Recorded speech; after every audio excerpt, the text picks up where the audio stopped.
Ya jamaah, kita kembali lagi di rumah Mama Dede. Masa lalu yang kelam nih, Mak. Kalau misalnya kita sudah berumah tangga kan sebaiknya kita nggak usah mengungkit-ungkit masa lalu pasangan kita kan ya, Mak? Lebih baik tidak usah diungkit-ungkit masa lalu. Ibaratnya begini, kalau saya naik sepeda nyungsep, lututnya bonglak, terus ininya nih mata kakinya robek kena batu berdarah-darah. Seminggu kering. Kalau diungkit-ungkit ibaratnya luka yang udah kering dikorek lagi sakit lagi enggak? Lebih baik masih dikorek-korek karena suami Anda punya masa lalu, Anda pun punya masa lalu. Jangan ngorek-ngorek masa lalu orang. Yang penting saat ini dia laki gue, lu bini gue. Beres. Silakan Ipe. Nah, Mak, kalau misalnya nih kita tidak mengungkit-ungkit masa lalu kita gitu, Mak, karena dan kita juga tidak menceritakan kepada pasangan kita karena itu betul-betul kelam gitu ya, Mak. Tahu-tahu ada teman kita nih, Mak, misalnya kita lagi bareng gitu, tahu-tahu dia ngungkit-ngungkit masa lalu kita, Mak, dengan tujuannya bercanda, Mak, tapi aduh jangan dong ada suami gue nih gitu. Makanya candaan itu harus pada tempatnya. Pastinya. Karena tidak sedikit orang yang bercanda, apalagi kata Ipah ngungkit masa lalu menyakiti orang.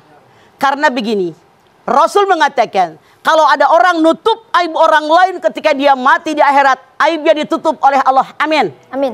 Ketika ada orang ngablak membuka aib orang lain, ketika orang tadi mati, aibnya dibuka oleh Allah. Nauzubillah min dzalik. Makanya jangan suka buka aib orang agar aib kita tidak dibuka oleh orang. Kita harus tahu ngomongnya sama siapa, yang dibercandain apa, karena orang tidak sama, ada yang sensitif.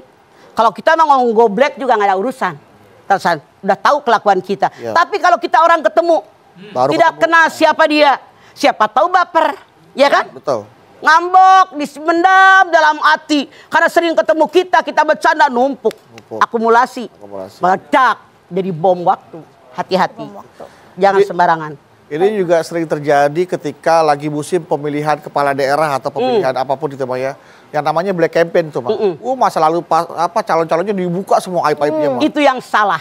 Jadi biar masyarakat tuh terpengaruh oleh pilihannya. Betul. Itu yang salah, itu yang jahat, yang ngebuka aib yang lalu pasti dihantam oleh Allah dengan aibnya dibuka sama orang lain. Lebih jahat lagi. Makanya hati-hati. Itu persaingan yang buruk. Persaingan yang sesat, yang tidak menguntungkan siapapun, tapi setan yang membawa dia. Hati-hati. Dan apa yang Bro katakan, memang survei membuktikan banyak yang terjadi. Sampai detik ini. Iya. Aib orang, Allah aja menutupi aib kita, maksud kita buka aib orangnya, Mak, ya? Betul. Nggak boleh. Nggak boleh. Ya, ketika orang yang baru keluar dari penjara gitu, residivis, Mak, kemudian dia bertobat, harus kembali ke masyarakat. Kadang-kadang masyarakat menerimanya sulit tuh, Mak. Iya. Ini yang salah. Yang namanya di rutan itu, rumah tahanan itu namanya pembinaan. Dibina di sana biar dia lebih baik.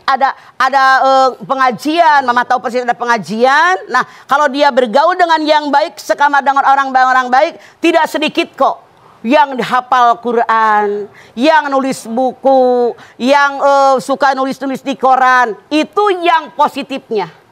Tapi tidak sedikit dalam tanda kutip yang negatifnya. Begitu keluar makin canggih. Karena di sana ada S3-nya. Diajarin caranya begini, caranya begini. Itu yang terjadi. Jadi tidak semuanya baik, tidak semuanya buruk, kembali kepada individu yang bersangkutan. Karena tidak sedikit kayak gembong narkoba di penjara udah masih bisa ngatur keluar. Iya, masih jadi bandar juga di penjara. Iya. Akan belajar, maling belajar lagi sama sana yang lebih canggih lagi. Di atasan dia kepintarannya. Nah, ini bicara masa lalu nih, Mah. Kan katanya kalau cowok baik-baik ya jodohnya cewek baik-baik, cewek nggak baik ya jodohnya cowok yang nggak baik. Nah, kalau kita masa lalunya nggak baik, sudah pasti kita jodohnya akan nggak baik juga dong. Sebentar.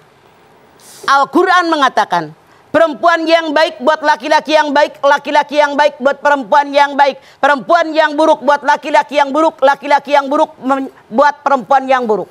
Apa maksud ayat ini? Kita kalau ditanya pengen istri yang baik apa yang buruk? Yang baik dong, Ma. Pengen suami yang baik apa yang buruk? Yang baik. Kalau kita pengen yang baik, jadikan diri kita orang baik dulu. Pasti lelaki juga nyari perempuan yang baik.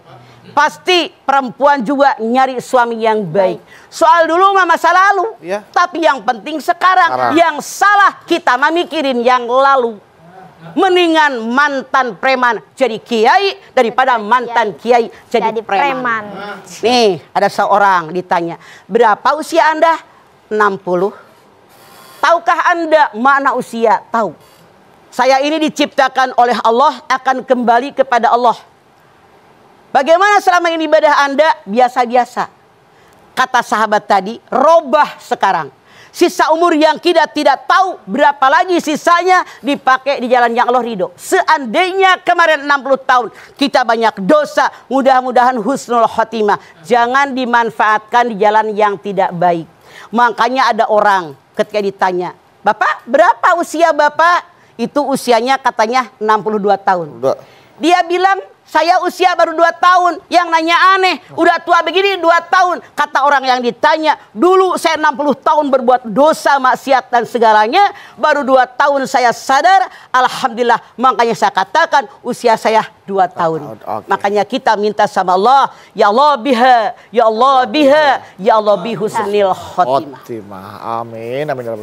Setelah ini kami kembali lagi, tetaplah bersama kami di Rumah Mama Dede. Bersama